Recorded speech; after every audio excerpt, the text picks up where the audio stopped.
자, 오늘 속사람을 강건하게 하기 두 번째 얘기를 좀 나눠보겠습니다. 자, 우리 본문 읽겠습니다. 에베소서 3장 14절로 16절 다 같이 한번 읽어보겠습니다. 시작.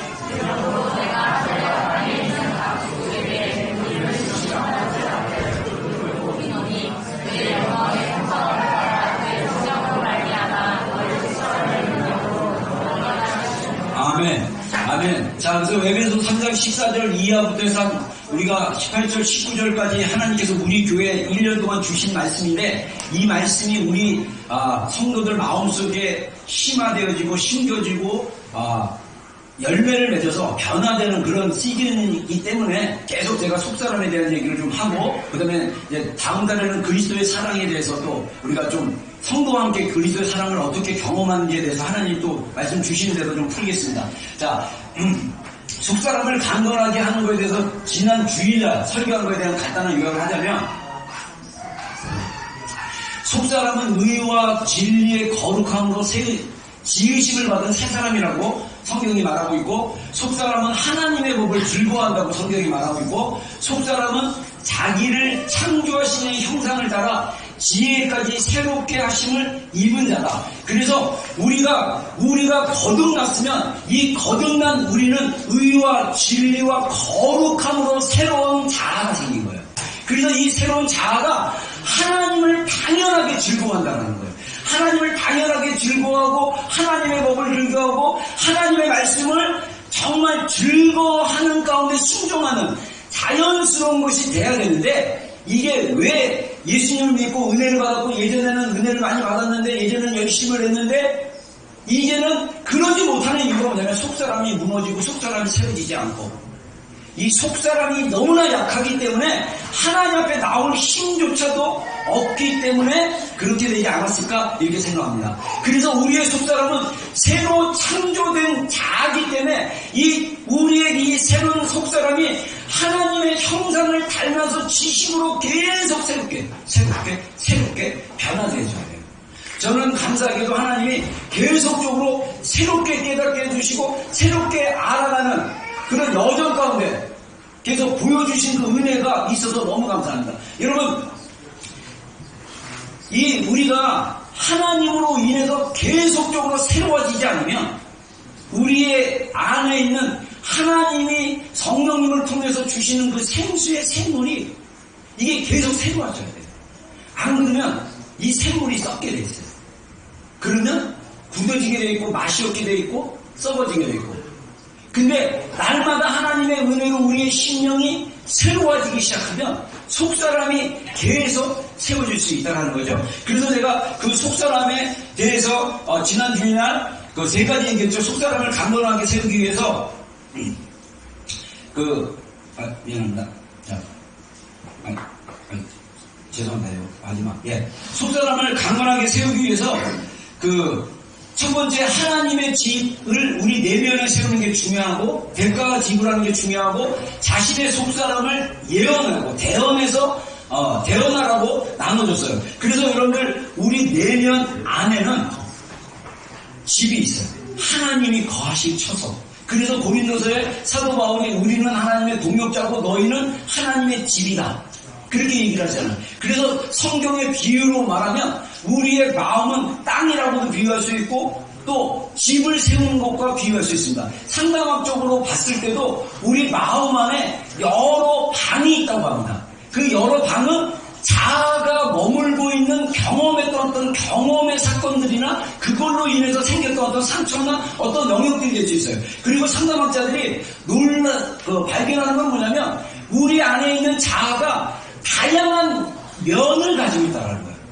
그래서 속사람이 그 하나님이 새로 창조한 새 사람으로 표현되는 것처럼 우리의 옛 습관을 따라가고 옛 사람으로 살아가는 그 옛 사람의 모습은 올드 셀프로서 우리의 그 상처받고 가면 쓰려고 하고 내 뜻대로 하려고 하는 어떤 사도 바울이 로마서에서 고백했던 것처럼, 내가 속사람으로는 하나님의 마음을 즐거워하지만 내 안에 제 법이 있는 것을 내가 알게 되었다. 그래서 내가 하나님을 원하지만 또 한편으로는 내가 죄에 끌려서 죄에게 소진되고 절망하기 때문에 로마서 8장에 넘어가기 전에 7장 마지막에 오호라 나는 공고한 자라. 이 사망의 몸에서 누가 나를 건져낼 것이냐라고 고백을 하면서 로마서 8장 1절로 가서 그런즉 그러므로 누구든지 예수 그리스도 안에 있으면 결코 정죄함이 없나니 이는 생명의 성령의 법이 죄와 사망의 법에서 너를 해방하였습니다. 할렐루야. 여러분 우리가 영적인 세계로 봤을 때 생명의 성령의 법 안에 사는 자들이에요. 우리가 그 시스템 안에 삶을 살아내야 되는데 우리가 여전히 옛사람으로 죄와 사망의 시스템과 죄와 사망의 행습과 습관대로 살아가는 그런 삶이 있다는 거죠. 그래서 이것을 어떤 분은 뭐라고 표현하냐면 우리 마음에 옛사람의 혼의 도시가 있대요. 이 혼의 도시는 아까 상담학적으로 볼 때 여러 방에 있는 거예요. 그 방에 뭐를 뭐냐? 우상들이 있는 거예요. 우상들. 제가 어렸을 때 우리 집 저희가 이제 뭐랄까 월세 집을 살았어요. 옛날에 월세 집. 근데 그때 그 방 하나에 저희 식구가 다 살았고 그다음에 우리가 이제 마포 연미동에서 쫄딱 망하시고 이제 공덕동으로 이사를 왔을 때 처음 간 집이 그 아주 불교가 독실한 할머니가 계셨어요. 이 할머니는 안방에 사시고 저희는 문간방 그 대문님네 옆에 살고 맞은편이 공동화장실이고 그 화장실 바로 옆이 지금 이제 근당에서 고등학교 역사 선생님을 하는 우리 승배라는 친구가 그 맞은편에 살았어요. 거기도 단칸방이야. 3남매 단칸방. 우리도 형제들 세 명인가 4명 있는데 단칸방. 화장실은 같이 사용하고. 그리고 마당을 지나가면 그 안방에 그 방이 2개인가 3개 있고 또 뒤쪽에 방 하나 있었고 여러 세전 사람이 있었는데 그 주인 할머니가 이 보살이라고 해가지고 이 할머니는 늘 그 승려복 바지를 입고 옷들을 입고 다녔어요. 승려는 아닌데 그렇게 입고 다니고 또 그 안방 안에 우상을 섬겨놨어요. 부처를. 그래가지고 4월 초발이라면 우리한테 돈 5,000원도 받고 등을 이름을 다 써가지고 부처로부터 축복을 받게 해준다고 그걸 막 붙이고 막 그랬어요. 근데 제가 어렸을 때 그때가 초등학교 때인데 그때 그 할머니의 집에 얼마나 마귀가 들끓었는지 막 그냥 그 누님 굉장히 나이가 많은 누님인데 완전 자파였고 그냥 그 아빠에 대한 그 불만과 이 정부에 대한 불만 속에 살았고 그 아들과 막 그냥 서로 막 테스트에 던지고 막 칼 들고 싸우고 막 이런 어둠에 거하는 삶이 얼마나 고통스럽고 힘든지 몰라요. 그래서 제가 어렸을 때 진짜 복음이 없는 그 동네에서 살아보니까 그 가정마다 죄송합니다. 이게 번역하기 힘들지만 무당이 푸닥거리 하듯이 꼭 1년에 몇 번씩 난리를 이렇게 치는 거예요. 그 난리의 원인은 많이 있지만 그 마음속에 눌리고 그 쌓이고 분노하는 게 엄마가 터지거나 아빠가 터지거나 다시 터지기 시작해요. 그럼 동네 사람 다 알아. 아이고 저 집 꺼져난다. 근데 그렇게 말하는 집도 그래. 여러분 우리 그리스도인들이 말씀과 생명으로 살면 그런 분란이 더 사라지기 시작해요. 우리 가정이 천국과 같은 평강이 임하기를 주의로 축원합니다. 여러분 우리 가정이 왜 지옥이 됩니까? 우리 안에 속사람이 옛사람을 너무 많이 따라가기 때문에 우리 안에 우상이 있기 때문에 그 우상들을 제거하지 않으면 우리가 자꾸 옛사람의 태동 가운데 나가는 거예요.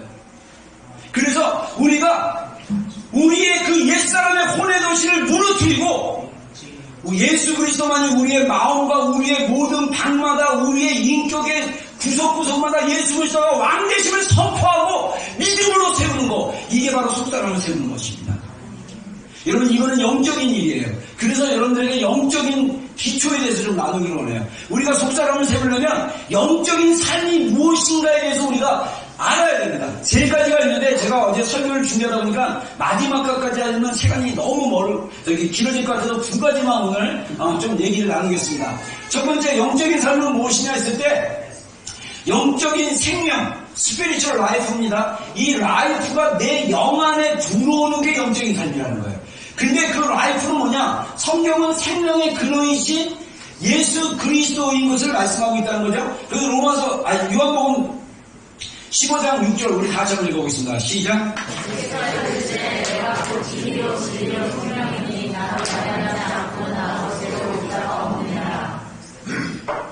예수님께서 말씀하셨어요. 내가 곧 길이고 진리이고 생명이다.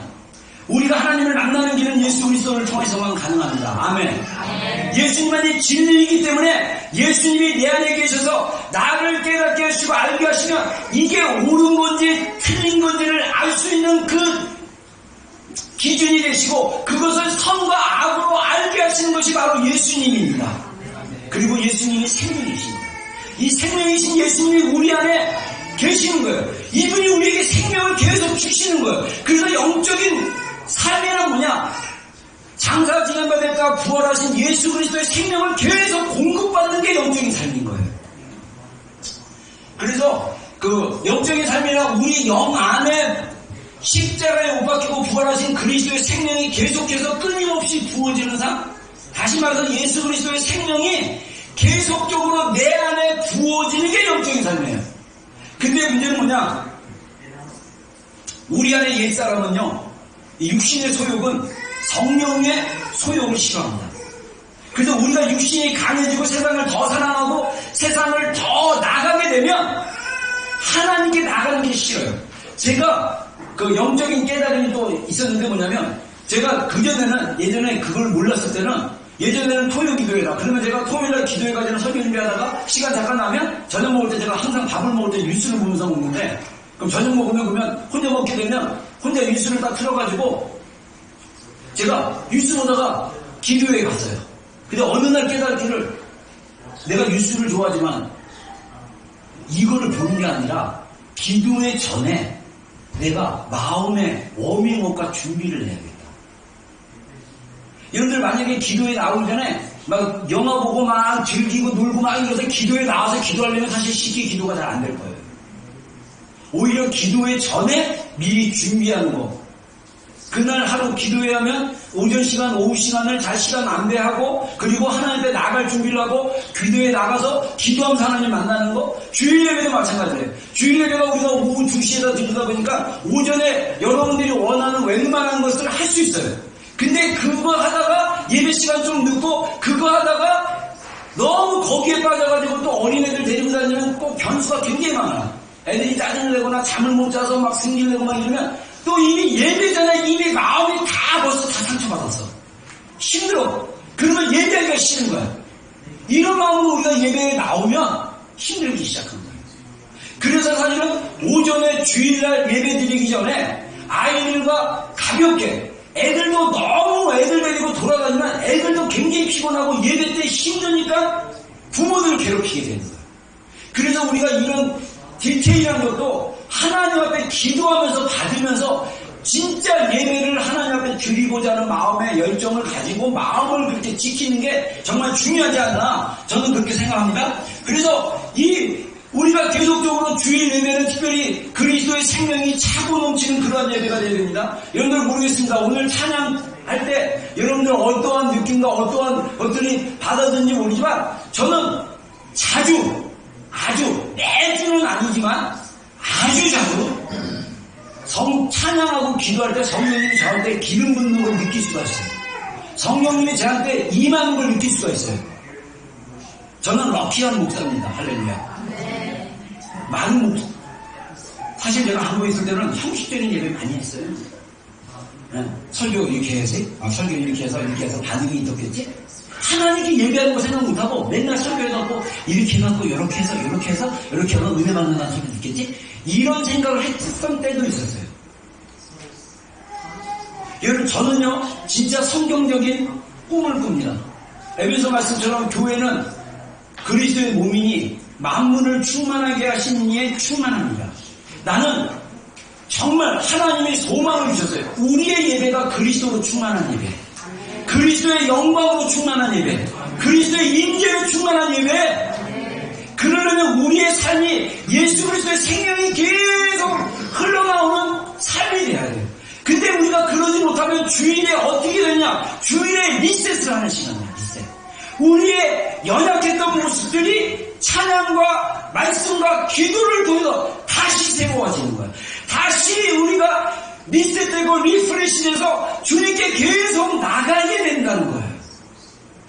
그래서 우리가 주일 예배에 목숨 걸라고 말하는 겁니다. 예배 때 찬양하고, 예배 때 반응하고, 예배 때 말씀에 집중하고, 예배 때 기도하고, 내가 예배 때만 제대로 하나님 앞에 예배로 드린다면 하나님이 우리 안에 있는 속사람을 새롭게 하시고 계속적으로 그 생명을 우리에게 부어주실 것입니다. 여러분들보다 목사인 제가 더 매너리즘에 빠질 수 있다는 사실 아세요? 우리 많은 목회자들이 매너리즘에 빠지고 있고 빠지기가 너무 쉬워요. 그러나 감사하게도 하나님이 예배 때 자꾸 저를 새롭게 하십니다. 예배 때 하나님의 은혜를 계속 저한테 부어주세요. 저에게 부어주신 하나님의 은혜가 여러분들에게도 있기를 주의 이름으로 축원합니다. 저는 정말 믿음으로 믿습니다. 우리의 예배 가운데 하나님의 은혜가 임하고 있어요. 하나님의 영광이 임하고 있는데 이거를 영적으로 듣지 못하고 보지 못하고 느끼지 못하는 신령들이 많다는 거예요. 그래서 우리가 영적인 삶의 기초, 영적인 삶에 대해서 우리가 잠깐 나눴습니다. 자, 그래서 중요한 건 기도예요. 그래서 어떤 분의 이야기에 의하면 한번 읽어보겠습니다. 시작. 하나님에 대한 지식도 잘할 수 없다. 결과적으로 하나님의 아버지로 아들을 부르시고 주님 구원자로 알 수 없게 한다. 제가 이 글을 읽었을 때 좀 쇼킹했어요. 기도의 삶이 연약하고 열매가 없으면 주님을 주님으로 고백하고 살기가 너무 힘들구나. 여러분, 우리 비전교회 성도 여러분들의 기도의 삶을 리뷰를 하기를 바랍니다. 여러분의 기도의 삶에 열매가 있습니까? 여러분의 기도의 삶이 강합니까? 여러분의 기도의 삶이 정말 하나님께 계속 나가고 있습니까? 아니면 홀리 위크를 하나라도 관심 없고 그냥 늘 그냥 목사님 또 그냥 새로운 거 만드셔가지고 또 귀찮게 하고 힘들게 하는 이런 어떤 그런 마음은 없겠지만, 그죠? 그런 마음은 없겠지만 그런 마음 가지면 안 돼요. 그런 마음 없겠지만 목사님 애쓰시네 뭐 이러면서 나는 관심 없어 그래갖고 한 개로 듣고 한 개로 흐르는 삶을 산다면 그 마음이 얼마나 강박한 마음입니까? 제가 저 좋다고 그런 게 아니라, 근데 제가 좋아졌어요. 할렐루야. 이번 홀리 그때 은혜 받았어요. 하나님이 더 기도법을 하나 바꾼 게 있는데, 그 기도법으로 기도를 하는데, 하나님이 저를 더 충만하게 하시는 것 같아요. 그리고 금요일, 토요일날 계속 이 기도에 참석해갖고, 저도 개인으로 기도를 하는데, 하나님이 새롭게 깨닫게 해주시고, 알게 하시는 게 있어요. 그래서 제가 우리 사모한테 어젠가 오늘 제가 나눴어요. 이번 기도를 들은 하나님 나를 또 새롭게 하시고 나를 또 은혜를 주셨다. 여러분, 이게 사실은 하나님이 여러분에게 주시려고 초대를 했는데 우리 지체들이 아직 잘 못 따라오는 중에 있지만 괜찮습니다. 계속 여러분들 새롭게 매달 홀리 그때 여러분의 심령에 불이 붙이는 마음으로 계속 따라오시면 돼요. 그래서 마음을 새롭게 하시면 돼요. 그래서 저는 제가 애쓰고 노력하는 것이 아니라 하나님께서 우리 가운데 일할 수 있도록 공간을 내어드리고 일할 수 있도록 그 사역의 어떤 기회들을 내려놓는 그런 시간이라고 저는 생각합니다. 홀리위크가. 그래서 우리가 아까 얘기한 대로 제가 광고 때 잠깐 말씀드린 대로 우리의 삶이 비상한 삶, 평범한 신앙생활이 아닌 급진적인 레디컬한 삶, 예수 그리스도를 신랑으로 기다리는 정결한 신부로서의 삶, 세상과 짝하지 않고 우리의 온 마음을 주님께 드리는 삶, 그래서 예수 그리스도의 생명과 능력과 은혜가 내 안에서 흘러넘치는 삶, 그래서 예수로 말미암아 열매가 저절로 맺는 삶, 할렐루야. 그런 삶을 우리가 살아내야 돼요. 그런 삶을 위한 한 달에 한 번 일주일 트레이닝, 일주일 인턴십 훈련이라는 사실을 여러분들 기억하시기 바랍니다. 자, 그 다음에 또 어떤 분은 그래요. 기도로 우리는 영적인 성장을 할 수 있다. 기도는 영적인 호흡이다. 기도는 하나님과 대화이고 하나님과의 교제이다. 다 맞는 얘기죠. 다 들어본 얘기죠. 제가 이건 제 말입니다. 기도 없이 변화가 없다. 기도의 자리에서 제가 20대 때 하나님을 만나고 변화되고 나서 제가 하나님을 처음 만났을 때 하늘산 기도원에서 하나님 살아계시면 내가 만나겠다고 정말 3일 동안 집회 참석하고 마지막에 그 후배인 성령의 감동으로 우리 교회 후배가 저를 산에 데리고 올라가서 산기도라는 걸 처음 해봤는데 그때 내 마음의 깊은 갈망, 하나님 만나겠다. 하나님 살아계시면 내가 만나고 하나님 살아계시지 않으면 나는 내일부터 절에 다시 가겠다. 내가 다녔던 절에 다시 돌아가겠다라고 정말 깊은 갈망으로 올라가서 기도하면서 하나님을 만났어요.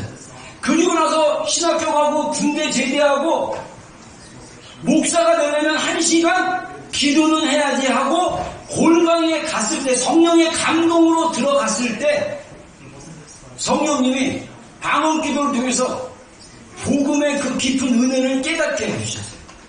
그리고 제 삶 속에 힘들고 어렵고 괴롭고 죽을 것 같은 순간에도 주님 앞에 가서 간절하게 주님을 찾으면 주님이 내 안에서 메아리로 말씀하셔요. 내 안에서 에코가 와요. 그리고 주님이 저에게 두려워하지 말라, 놀라지 말라, 나의 의로운 오른손이 너를 붙들겠다. 물 가운데 지날지라도 물이 너를 엄벌하지 못할 것이고 불 가운데 지날지라도 불이 너를 사르지 못할 것이다. 내가 너를 지명하여 불렀다. 내가 너를 존귀하게 여긴다. 내가 너를 보배롭게 여긴다. 내가 너를 구원하기 위해서 이 애국과 스바를 속량물로 내어줬다.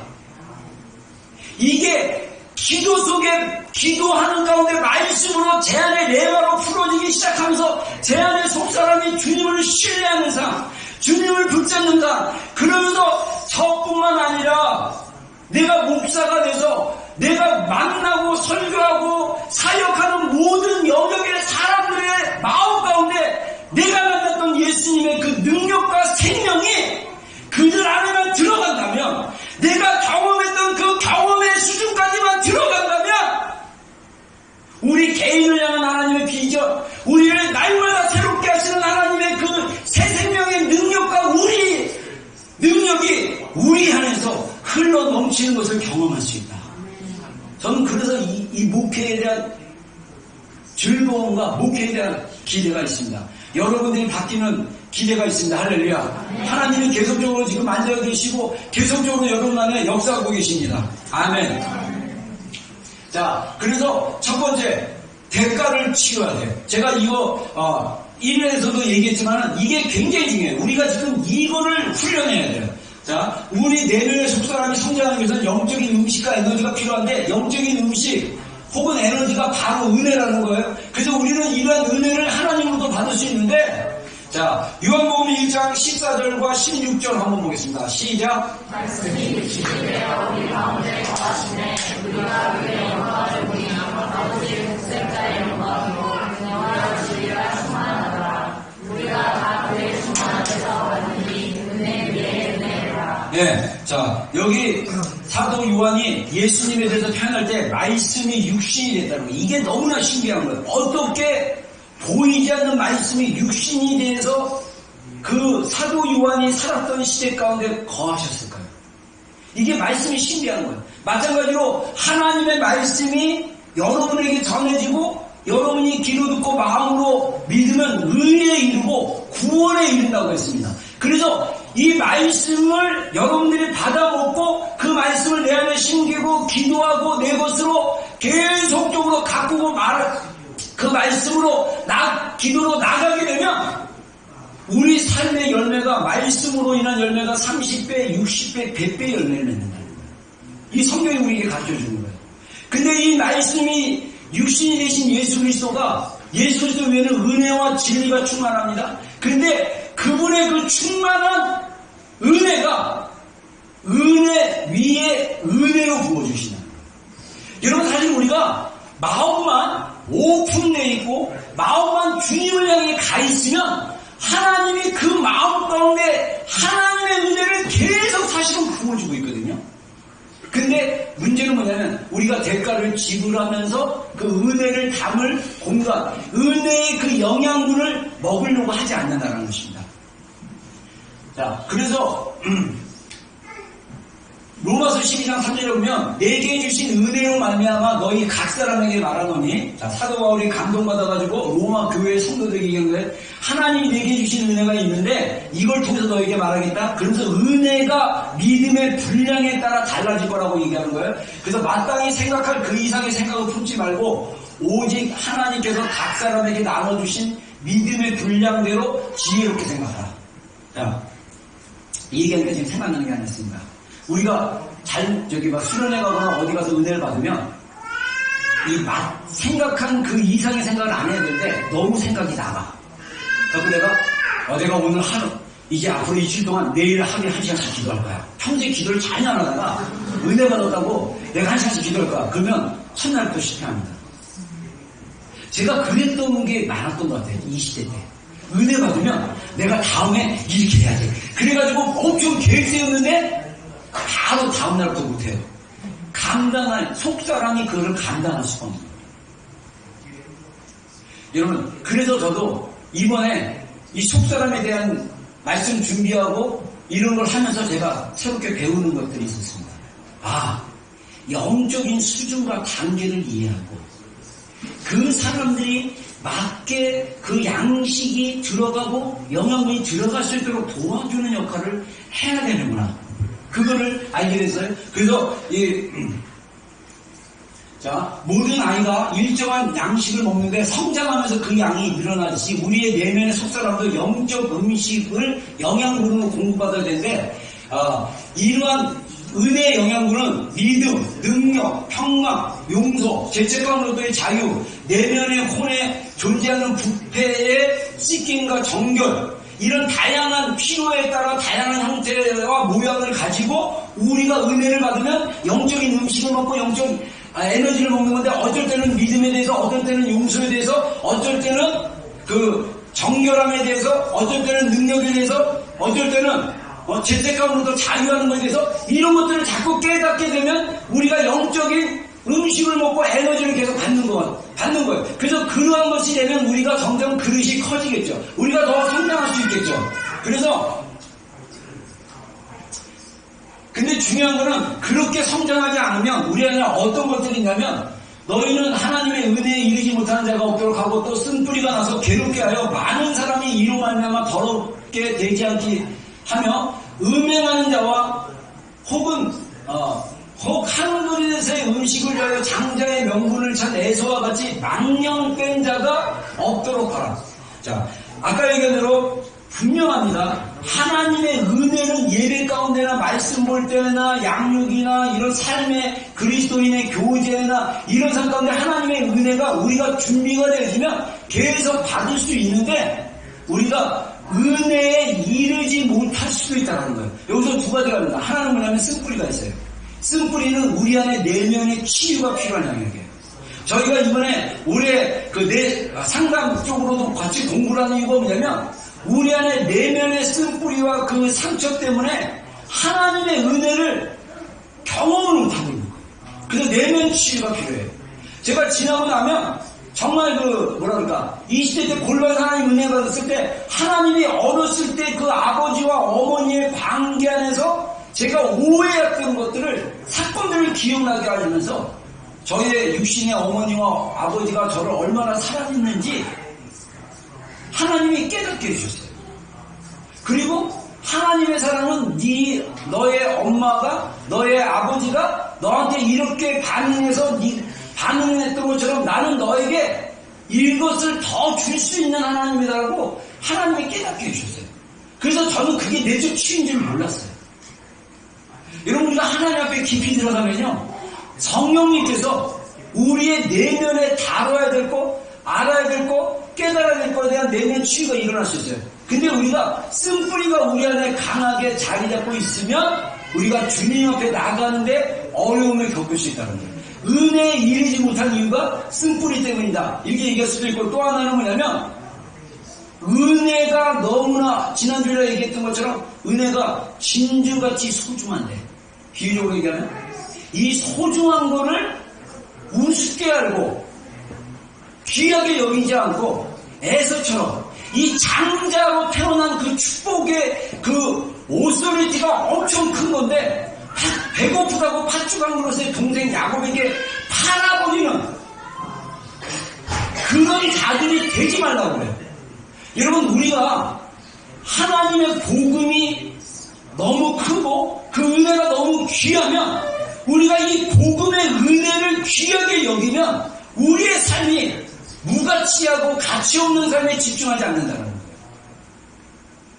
왜 우리가, 여러분 이거는 분명합니다. 이따가 나중에 마음 부분에 대해서 제가 얘기를 하겠지만, 우리의 마음이 하나님 앞에 완전히 들여지지 않으면 우리의 신앙생활이 온전해질 수 없어요.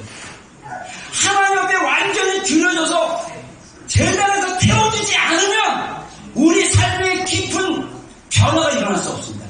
마음의 감동을 받고 마음의 은혜를 받고 잠깐 한 달, 일주일, 하루 정도 기분이 기뻐지고 감사할 수는 있지만, 진짜 우리 안에 있는 이 깊은 하나님의 은혜가 우리 안에 풀어지고 이것이 우리 안에 계속적으로 생명으로 역사하게 하려면 우리가 우리의 마음을 하나님께 드리는 결단이 필요합니다.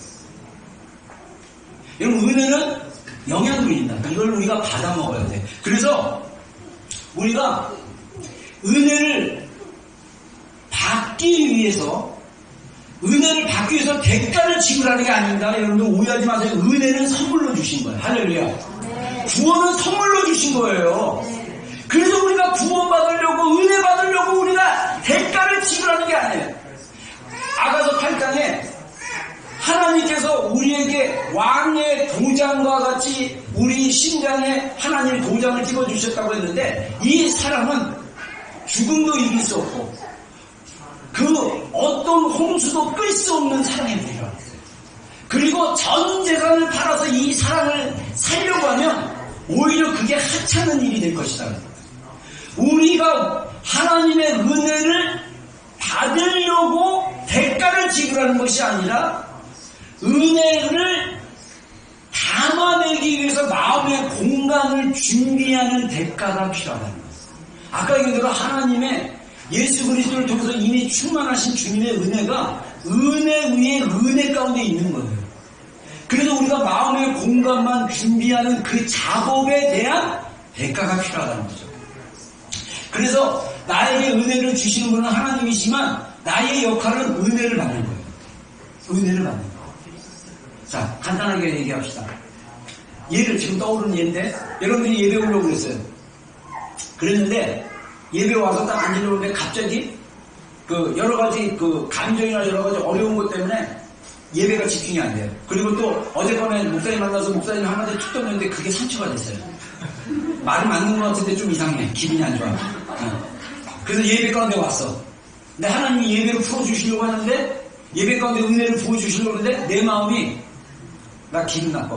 목사님한테 사과를 받아야겠어. 나 목사님 때문에 은혜가 안 돼.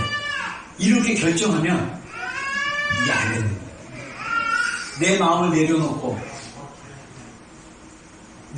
내려놓고 내 상처를 회개하고 주님 앞에 나와서 은혜 받기 위해서 내가 준비하는 거. 제가 여러분들 주일 예배 10분 전에 모여서 우리 준비기도 합시다라고 했을 때 이게 그냥 한 말이 아니라 우리 공동체 지체들이 10분 전에 다 나와서 하나님 앞에 나와서 기도하고 하는 거, 이것도 대가 지불하는 거라고 생각합니다.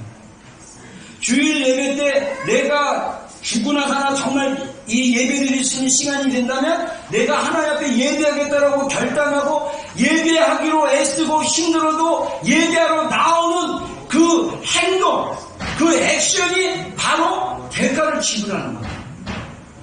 여러분, 기도에 나와서 하나님 앞에 기도하기로 결정하고 나오는 거, 이거는 끊임없이 우리의 선택에 달려있어요.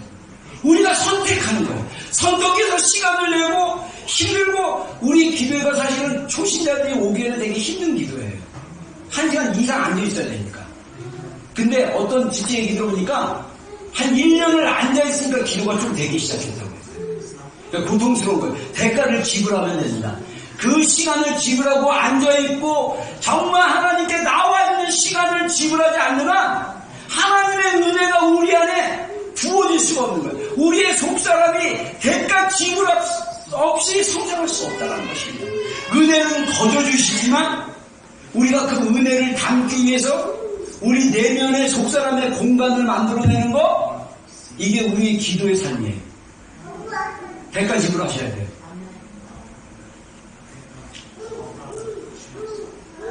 그래서 로마서 12장 11절에 부지런하여 게으르지 말고 열심을 풀고 주를 섬기라고 말씀하셨죠. 자, 두 번째, 온 마음으로 하나님께 집중하는 거예요. 역대상 28장 9절, 다윗이 솔로몬에게 죽기 전에 그 성전을 지을 설교도 다 주면서 이스라엘 백성들과 이 장관들과 모든 사람을 모아놓고 공식적으로 아들인 솔로몬에게 한 말입니다. 한번 읽어보겠습니다. 시작.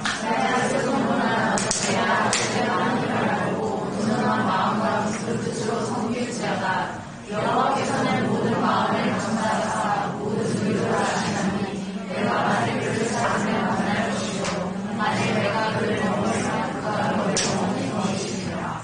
네, 자, 다윗이 솔로몬한테 전수해줬던 마음은 뭐냐면 하나님을 알고 온전한 마음과 기쁜 뜻으로 하나님께 섬기고 한계라 하나님이 너의 마음을 다 알고 계신다. 그래서 너희가 선한 의도를 가지고 하나님께 나가라 이렇게 말씀하고 있죠. 잠언에는 뭐라고 하냐면 내 아들아 너의 마음을 내게 주며 내 눈으로 내 길을 즐거워할지어다. 이게 하나님이 잠언서 기자를 통해서 우리에게 주시는 말씀이에요.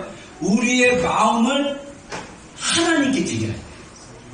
우리의 눈이 하나님의 길에 가 있어야 된다. 이렇게 얘기하고 있죠. 즐거워하고. 자, 그래서 무릇 지킬만 한 것보다 더욱 너의 마음을 지켜라. 생명의 근원이 이에서 난다. 그래서 우리가 온 마음으로 하나님께 집중하는 거, 나누어지지 않는 마음, 분열되지 않는 마음을 가지고 하나님께 나아가는 게 영적인 삶의 기초라는 거예요. 우리의 마음이 분리되어 있고 우리의 생각이 분리되어 있으면 우리가 하나님께 나아갈 수가 없어요. 자, 그래서 이 부패하고 분열된 인간의 마음. 자, 예레미야 17장 9절로 10절 한번 읽어보겠습니다. 시작. 나는 누가 거짓되고 시기한 것은 마음이라 누가 능히 이를 알으려 하는 나 여호와는 심장을 살피며 발들을 시험하고 각각 그의 일과 그의 행실대로 보호하나니. 네. 만물도 함께 타락을 했지만 만물보다 더 거짓되고 부패한 마음이 인간의 마음이라는 거예요. 그래서 하나님이 우리의 마음을 계속 서치하십니다. 계속 하나님이 우리의 마음을 살피십니다. 그래서 하나님께서 우리의 그 부정한 마음, 부패된 마음, 거짓된 마음을 자꾸 이렇게 불태우시기를 원하시는 거예요.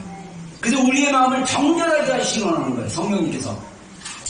그래서 여기 보면 타락한 우리의 마음은 기만적이고 거짓되고 부패했기 때문에 마음이 분열되고 나눠져 있다. 이러한 나눠진 마음은 은혜 받는 것을 방해하고 영적인 성장을 막는다.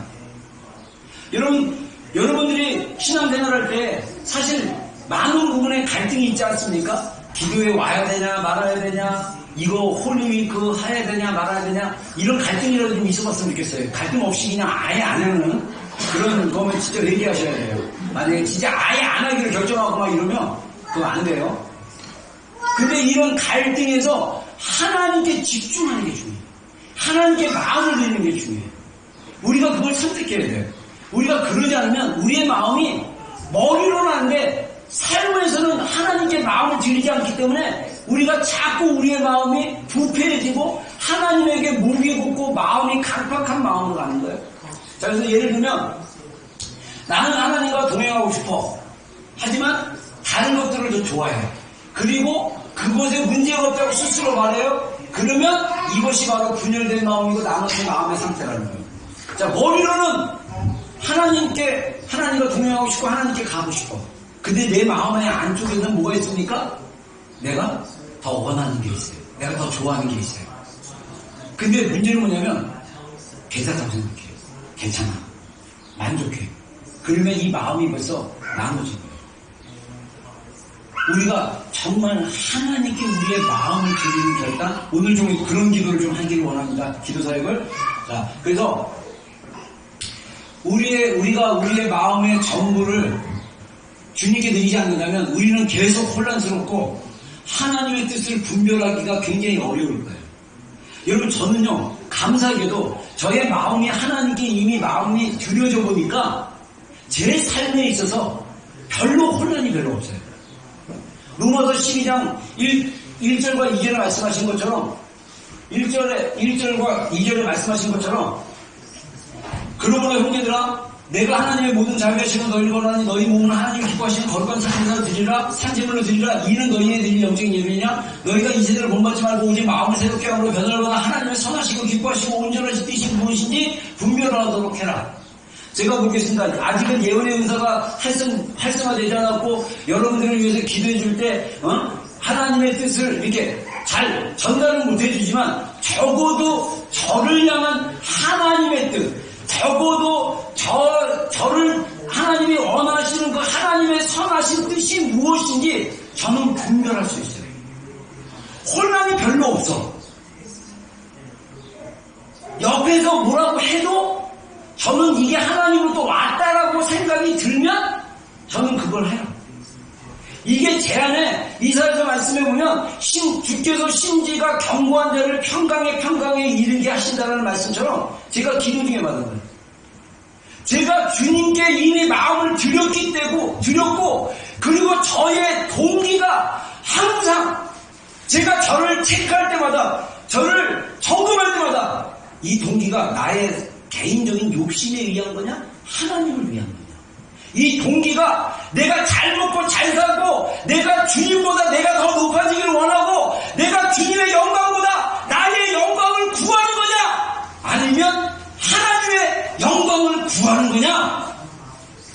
그래서 끊임없이 제가 어떤 것을 할 때 그리고 어떻게 상담하다 보면 제 사심이 들어갈 수도 있어요. 그럴 때마다 저도 계속적으로 이게 사심인지 아니면 하나님이 주신 마음인지 계속 저는 분별하고 있어요.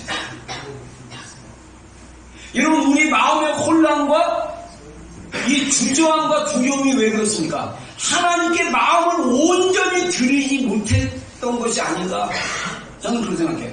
여러분 우리가 결단으로 드릴 수 있어요. 오늘 예배 시간에. 근데 이 결단으로 드려진 마음 믿음의 분량만큼 또 생각해야지 또 결단했다고 막 이상하게 막 그냥 너무 생각하지 말고 마음을 결단하고 드려지면 그냥 작은 거라도 하나님을 향해 계속 믿음으로 나가야 돼. 너무 세상이 나를 압도하고 세상의 즐거움과 세상의 그 욕구가 이미 옛사람의 그 썩어져가는 그것이 나를 너무 강하게 압도하기 때문에 내가 지금 결단해서 당장 그것을 이길 수 있는 힘이 없는다 할지라도 제가 가르쳐준 대로 하나님 나는 연약합니다. 나는 할 수 없습니다. 그러나 하나님은 하실 수 있습니다. 하나님 나를 도와주시옵소서. 할렐루야. 하나님께 도움을 요청하세요. 하나님께 간구하세요. 이길 수 있는 능력과 힘을 달라. 그래서 제가 생각해봤는데 먼저 이게 우리의 마음을 온전히 들으려면 우리의 마음을 정직하게 살펴봐야 됩니다. 나의 깊은 원하는 것이 무엇인지 정말 이따가 기도 시간 내가 갔는데 여러분들 마음에 정말 하나님 원하는지 안 원하는지 안 원하면 왜 안 원하는지 자신에게 물어보세요. 죄를 즐거워하는 건가? 아니면 어쩌면 구원 못 받아서 성령님이 안 계신 수도 있어요. 내가 왜 하나님을 원하지 않지? 나의 거듭난 나의 속사람은 하나님을 즐거워하고 의와 진리로 거룩함을 입은 사람이고 새 사람이고 나는 계속적으로 하나님의 형상을 따라 지어져가는 존재인데 왜 지금 이 시간에 내가 하나님을 원하지 않지? 여러분 진짜 첫 번째 그거예요. 두 번째 회개하셔야 돼요. 우리 안에 너무 하나님보다 더 사랑하고 하나님보다 높아진 우상들이 너무나 많아가지고 하나님께서 여러분 안에 보이지 않고 여러분 안에 느껴지지 않을 수도 있어요. 회개하셔야 돼요. 그리고 간구하시면 돼요.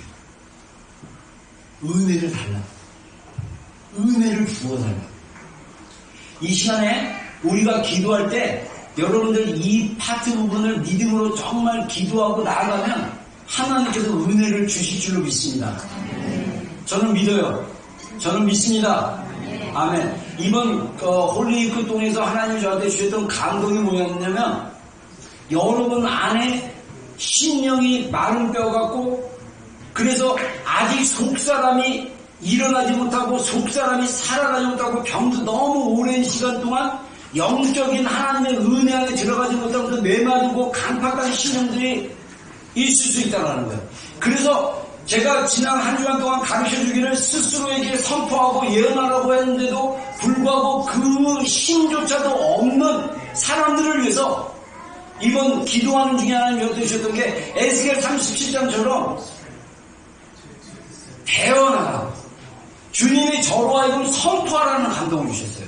그리고 제가 예전에 시제도 사역하고 그랬을 때 하나님 감동 주시면 제가 말씀을 가지고 믿음으로 선포하면서 제 마음의 감동이 강력하게 그 기름 부어지고 그걸 느꼈는데, 제가 이번 금요일 토요일 이틀 동안 계속 믿음으로 말씀을 가지고 선포하기 시작했어요.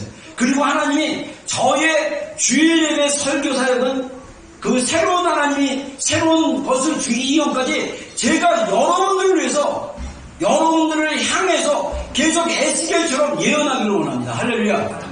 말씀으로 여러분의 신념과 여러분의 생각들을 하나님 앞에 대언하고 예언하면서 여러분들이 할 수 있는 건 뭐냐면, 아멘, 아멘, 아멘, 이루어 주옵소서, 아멘, 역사해 주시옵소서, 아멘, 하나님 은혜를 부어 주시옵소서. 이런 갈급한 마음으로 아멘으로 화답하기를 주의 이름으로 축원합니다. 자, 우리 기도하는 시간 갖겠습니다. 찬양 들어주고요.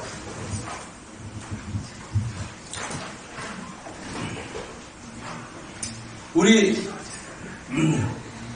아까 제가 얘기한 대로 지금 우리가 하나님 앞에 값을 치르는 거예요. 이미 하나님은 우리 신령 가운데 구원을 통해서 예수 그리스도 안에 있는 충만한 은혜 위의 은혜를 우리의 삶 속에서, 지금 이 예배 속에서도 은혜를 지금 부어주시고 계세요. 근데 중요한 거는 우리가 이 은혜를 받기 위해서 나의 역할은 은혜를 받는 것입니다.